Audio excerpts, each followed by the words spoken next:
ইতিহাসে এমন এক দেবতার নাম পাওয়া যায় যার উপাসনা করত একটি পুরো জাতি। সেই দেবতার নাম ছিল বাল। কিন্তু ইসলাম ও কোরআনে এই দেবতার উপাসনাকে কঠোরভাবে নিষেধ করা হয়েছে। আজ আমরা জানব বাল দেবতার ইতিহাস এবং কোরআনে এ সম্পর্কে কি বলা হয়েছে। কোরআনে সূরা আস-সাফফাত আয়াত নং 125 বলে, তোমরা কি বালকে ডাকবে এবং সর্বশ্রেষ্ঠ সৃষ্টিকর্তাকে ছেড়ে দেবে? নবী ইলিয়াস আলাইহিসসালাম তার জাতিকে এ ভুল বিশ্বাস থেকে ফিরিয়ে আনার চেষ্টা করেছিলেন। প্রাচীন মধ্যপ্রাচ্যের কানানাইট সিভিলাইজেশন ও লিভেন্ট অঞ্চলে বাল ছিল ঝড়, বৃষ্টি ও উর্বরতার দেবতা বলে বিশ্বাস করা হতো। মানুষ মনে করত বাল তাদের ফসল ও বৃষ্টি নিয়ন্ত্রণ করে, তাই তারা মন্দির তৈরি করে সেই দেবতার পূজা করত। প্রাচীন কানানাইট সিভিলাইজেশন অঞ্চল হল বর্তমান লেবানন, সিরিয়া, ইসরায়েল এবং জর্ডানের অন্তর্ভুক্ত।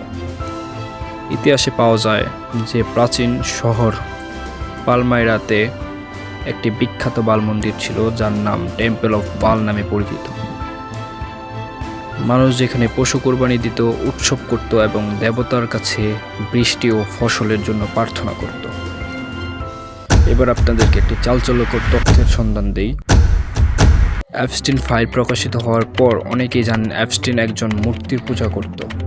সেখানে শিশুদের জবাই করা থেকে শুরু করে বহু অমানবিক নির্যাতন করত এবং শিশুদের মাংস পর্যন্ত খেত। এখানে অনেকে মনে করে সে আসলে বাল নামের মূর্তির পূজা করত।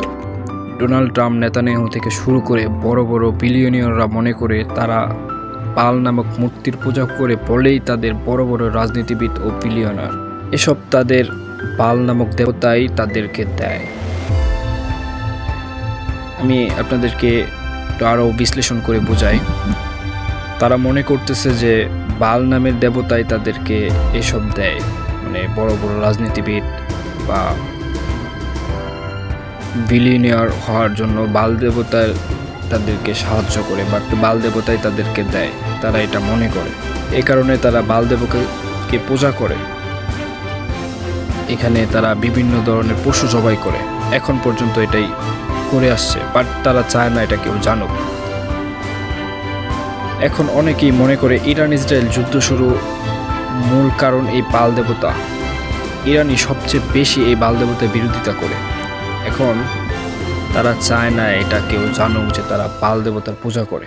তারা এটা মনে করে যে তারা বাল দেবতার পূজা করে বলেই তাদেরকে এসব দেওয়া হয়। সকলে ভালো থাকবেন। আসসালামু আলাইকুম।